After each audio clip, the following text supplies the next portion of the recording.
Welcome to this tutorial on Kubernetes Secret security, specifically focusing on encryption at rest. In this video, we'll explore how to enhance the security of your Kubernetes secrets by encrypting them in the decoded database. This is a critical security measure that every Kubernetes administrator should understand and implement. Let's start by understanding the problem. By default, Kubernetes secrets are not as secure as you might think. They are stored in decoded as base64 encoded data, which is not encryption.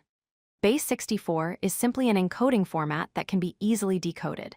This means that anyone who gains access to your decoded database can decode and read all your sensitive information, including passwords, tokens, and certificates. This is a significant security vulnerability. So what exactly is encryption at rest? The term at rest refers to data that is stored on disk, in this case, within the decoded database. Encryption at rest means that your secrets are encrypted before being written to the decoded database. This ensures that even if someone gains unauthorized access to the database files, they cannot read the sensitive information without the encryption key. Kubernetes supports multiple encryption providers to secure your data. The identity provider means no encryption, keeping data in plain text. The encryption provider uses a ESCBC encryption with PKCS number 7 padding. The encryption provider uses a ESGCM encryption with a random nonce for added security. Finally, the KMS provider integrates with external key management services, offering enterprise-grade encryption key management. You can choose the provider that best fits your security requirements. To enable encryption, you need to create an encryption configuration file. This is a YAML file that specifies which resources to encrypt and which encryption provider to use. The file starts with the API version apiserver.config.k8s.io/v1 and kind encryption configuration. Under resources, you specify secrets as the resource type to encrypt. Then you define the providers section, where you choose your encryption method, such as encrypt, and provide the encryption key with a name and the base64 encoded secret value. Before creating your configuration file, you need to generate a strong encryption key.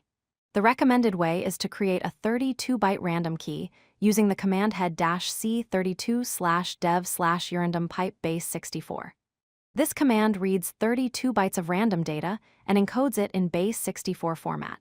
The output is your encryption key. It's crucial to store this key securely, as anyone with access to it can decrypt your secrets. Never commit this key to version control or share it insecurely. Once you have your encryption configuration file ready, you need to configure the kube-apiserver to use it. Add the flag --encryption-provider-config with the path to your configuration file, typically something like /etc/kubernetes/enc/encryption-config.yaml. You also need to mount this configuration file into the apiserver pod so it can access it. After making these changes, restart the apiserver for the configuration to take effect. There's one important thing to remember. Enabling encryption only affects new secrets created after the configuration is applied. Existing secrets remain unencrypted in decoded. To encrypt all existing secrets, you need to force Kubernetes to rewrite them.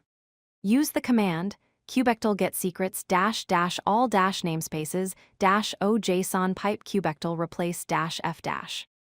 This retrieves all secrets from all namespaces and replaces them, causing them to be re-encrypted with your new configuration. After this, all your secrets, both old and new, are securely encrypted at rest.